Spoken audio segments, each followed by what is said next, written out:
Going gets tough. Tough get excited. One of the things I love about living in rural New Zealand is tough people live here.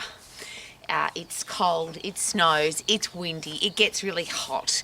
It's a really extreme place to live. So the people that live here obviously know that it's extreme and they've got to be mentally tough and physically tough. So what's happened to our world and why have we become so incredibly weak and frail? We've got depression, we've got anxiety, we've got a whole stack of diseases. We've got sick people, we've got miserable people, we've got unhappy people. And I know that sounds like a whole heap of negativity, but does it have to be that way? Is that a choice? And could we choose to be happy, positive, solution-finding, optimistic, tough people?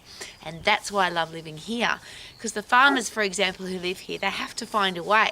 They can't be weak, they can't be frail, they can't be soft. On a day like this, because it's lambing season, there's little baby lambs running around and they have to keep them because it's part of their financial situation, apart from the fact that baby lambs are gorgeous. They have to find a way to protect their young. They have to find a way to protect their assets. Well, surely if you're a parent, a teacher, a coach, a boss, a leader, a pastor, somebody that looks after people, because sheep are very important and animals are very important, particularly down here in the South Island of New Zealand.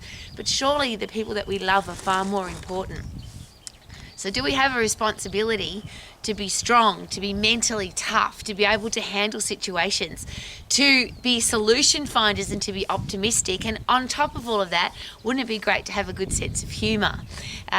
Isn't it easier to survive, to thrive, to have a great life when you're healthy, fit and strong, when you're mentally tough, and when you've got a great sense of humour? And I always use that as an example. Have you ever been in a tough situation where there's been somebody that's really funny? We often see that in movies where there's a horrible thing that's happened. Mother Nature's done a terrible thing to the world. But there'll be somebody involved in that experience that has a good sense of humour that gets everybody to laugh. And of course, if you're laughing, you have a much clearer head so you can make better decisions. So I'm in my begging position, as I always am when I talk about mental toughness. If you are a parent, a teacher, a coach, a boss, a leader, a pastor, surely you don't have an option to be weak.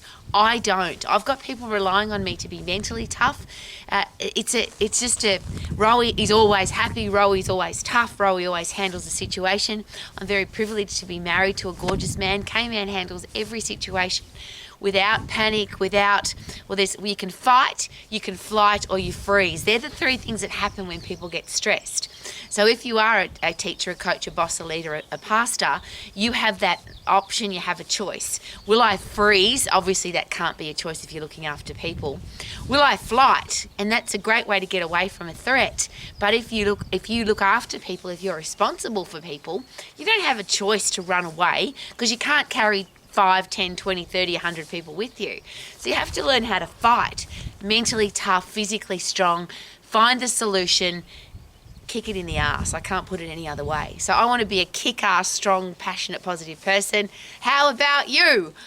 Going gets tough. The tough get excited, and I get excited when it's a day like this, and so do the farmers because they know what to do. Live your life to the max as a tough, strong, mentally amazing person. Woohoo!